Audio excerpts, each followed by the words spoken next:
They say laughter is the best medicine. Well, if that's true, the person you're about to meet is one of the best medical practitioners around. There's more to this Colorado comedian than just jokes. He's the comedian that puts cerebral into cerebral palsy. And you talk about somebody not letting an obstacle, anything get in his way. He's so funny, he's so smart, and he's found a way to be a champion athlete and to laugh at it all. He is just an amazing, amazing comic. This guy is so amazing. Josh Blue is that and a whole lot more. Josh Blue. Josh Blue. Josh Blue. Josh Blue. I truly believe whatever put this brain into this body made the perfect match. Fortunately, I have cerebral palsy, and if there was a cure, I wouldn't do it. Just because this is who I am. This is my life. They asked me here, they say you want to go to a diversity workshop. I was like, yeah, I love diversity. Who's the keynote? I was born in Cameroon. Does anybody know where Cameroon is?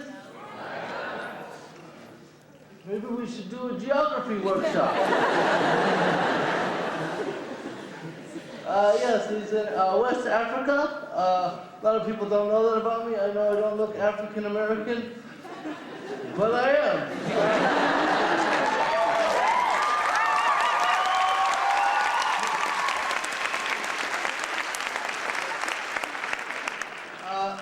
Another thing about me, I have cerebral palsy. I think we've addressed that 4 or 5 times now.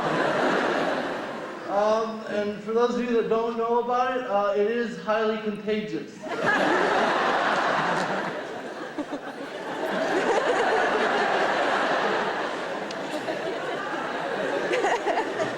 Good luck with that.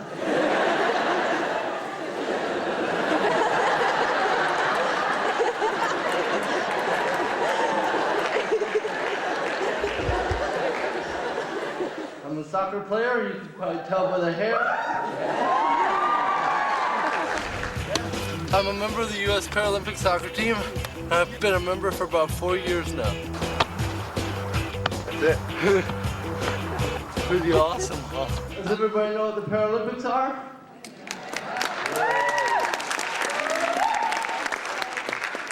That's not everybody. Thanks for the woo! All right. The Paralympics is the Olympics for people with physical disabilities. I actually attended the 2004 Paralympic Games, which were held in Athens, Greece.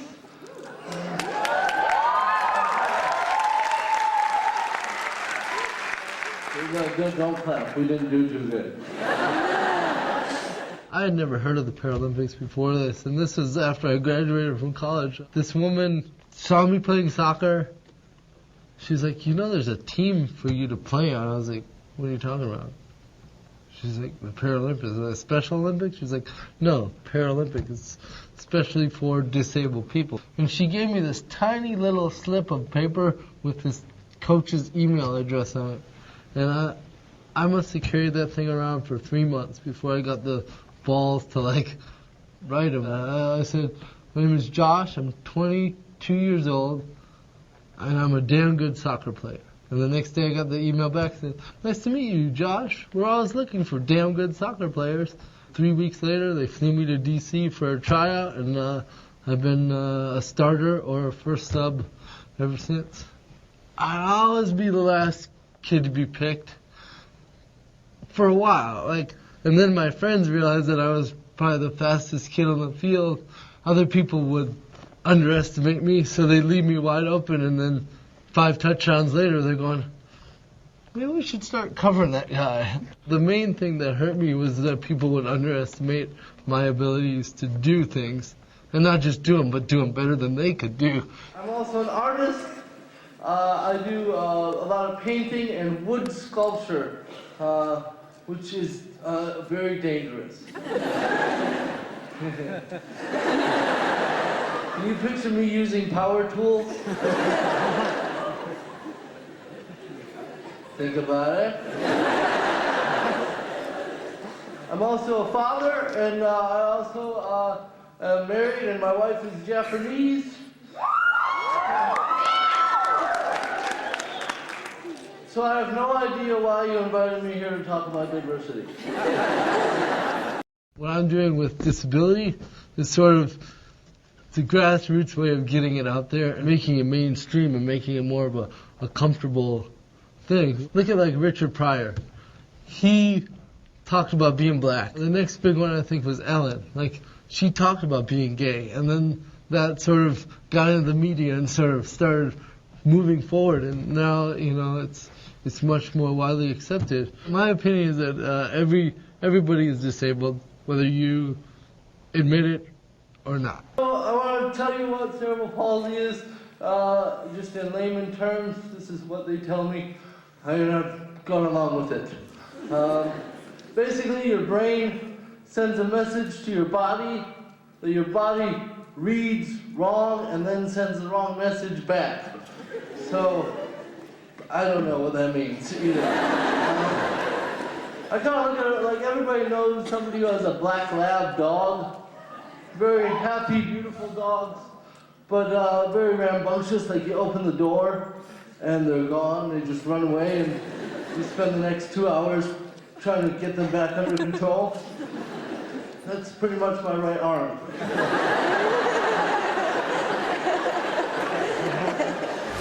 The reason why I wanted to do Last Comic Standing was I just want to get people with disabilities into the limelight. I didn't know I had a disability until other people told me that I had a disability. And I think a lot of times people have that problem in life where you're just you until someone tells you you're a stereotype. And I think we need to stop doing that.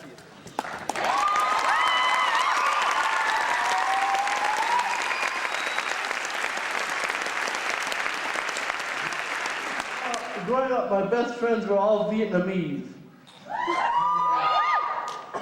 Yeah, I know.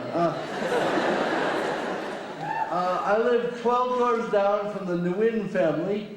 Are you one of them?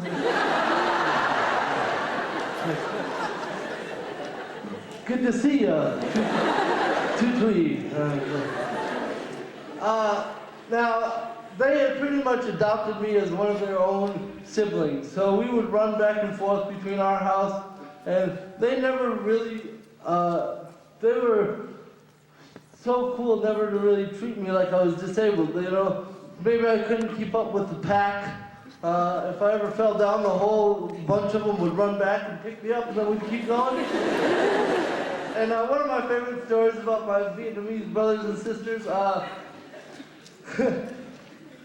there's a kid across the street that lived across the street from them. His name was Bobby. We called him Bobby the Brain. And, he was an older kid, and he was pretty mean. And one day he was out on his lawn with a little mirror. And he was like beaming the sun and hitting us in the face with it. And he did that for about 10 minutes. And then all of a sudden I saw all my brothers and sisters run together, and they sort of had a little huddle. And then they all single file ran in the house, and I swear to God, like 5 minutes later, they were on the roof with a huge mirror.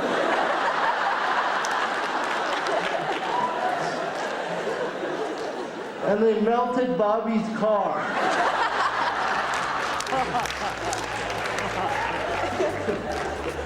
Awesome. At that point, I think I realized, it's okay to retaliate in funny ways.